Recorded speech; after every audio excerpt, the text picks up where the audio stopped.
Hi, welcome to the second Theorycraft Tuesday, which I think is what I'm going to be calling these. Um, Last week we covered um, mage teams, why they aren't dead, why you might want to use one, what exactly is a mage team, etc. Um, I figured that since last week's session more or less coincided with the Final Fantasy Tactics banner, everyone was probably sick of hearing about physical teams, so and also decrying the death of mage teams. That's why I did that last week. However, um, physical teams are really, despite last week's coverage, physical teams really are kind of the best option in general terms currently. So I wanted to cover that this week. So, what is a physical team? To me, other people might disagree, but to me, this is the layout of a physical team. You've got your best healer, just basically you need a healer in any fight worth actually talking about.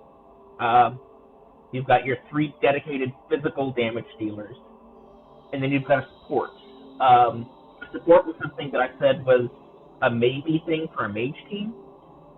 The reason why I say a support is like an absolute you have it in a physical team is because they actually synergize with physical teams.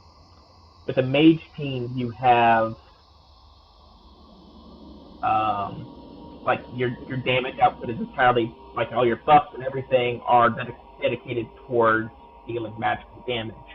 So having a support around isn't like it's not synergistic. Obviously, you want the debuff effects, but there's other ways to get those in a mage team, like with dances.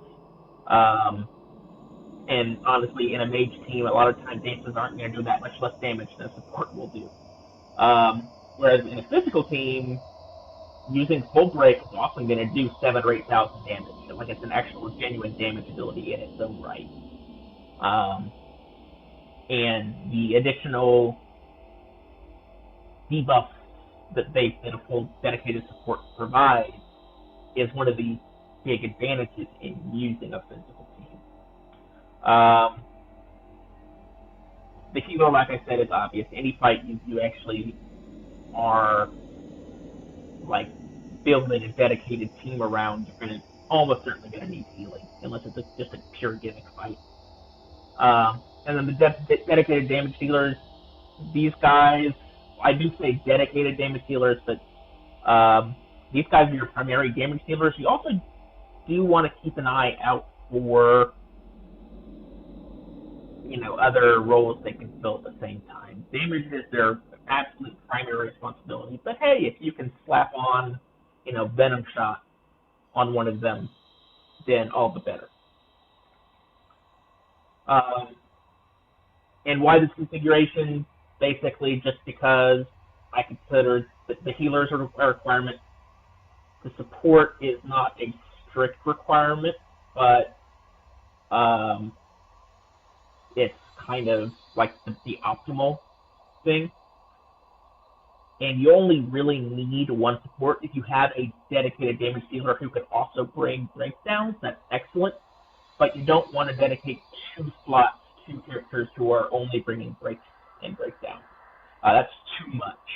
And you're sacrificing too much damage in general for that, because generally supports have worse stats than damage dealers. There's an exception, but we'll get to that later.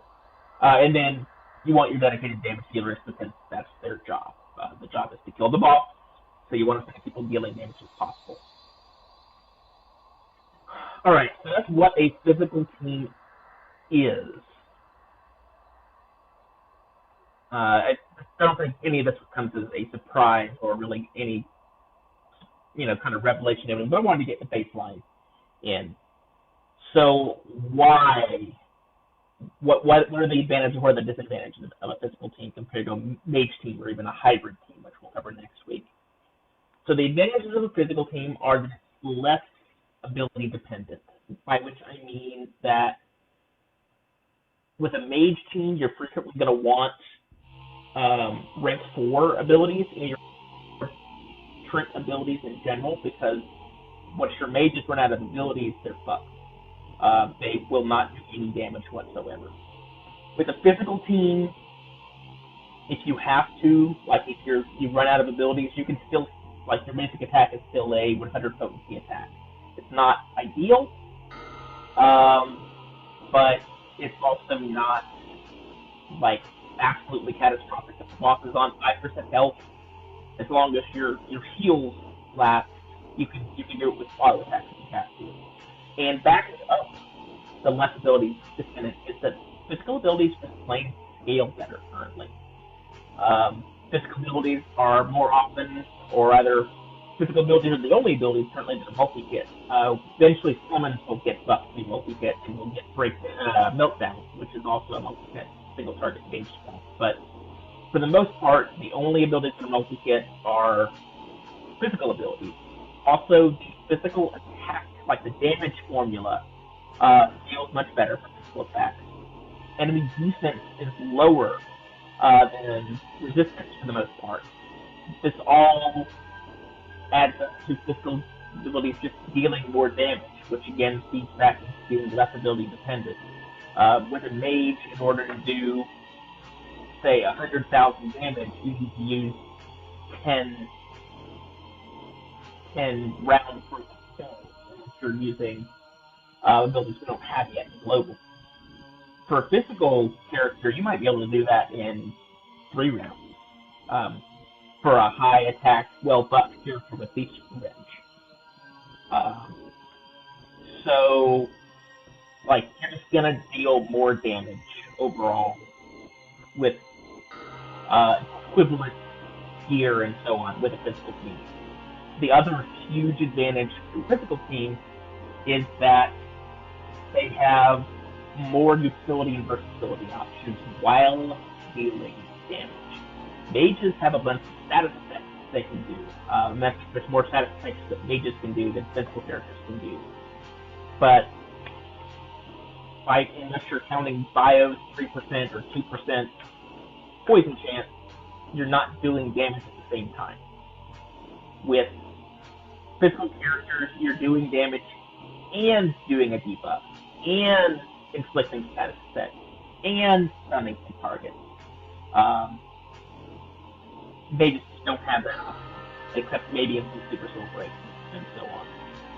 Now, the downside of using a physical team is that you are absolutely reliant on your abilities. If all you've got is 4-star weapons, physical teams are going to be real hard sell, because they scale better with gear, having worse gear matters more, or having better gear matters more to a physical team. If your gear is just not there, you're probably not going to be able to actually do a high-end physical team. And because gear is important, characters are a bit more important than a mage team. With a mage team, you can slot in any 5 black mage and be relatively confident. With a physical team, like if your best physical weapon is, say, an axe, then characters who can't use axes are worse for you, just because you need to be able to fit that axe in to be at peak efficiency. Similarly, soul breaks are kind of more important. They're important for all teams, but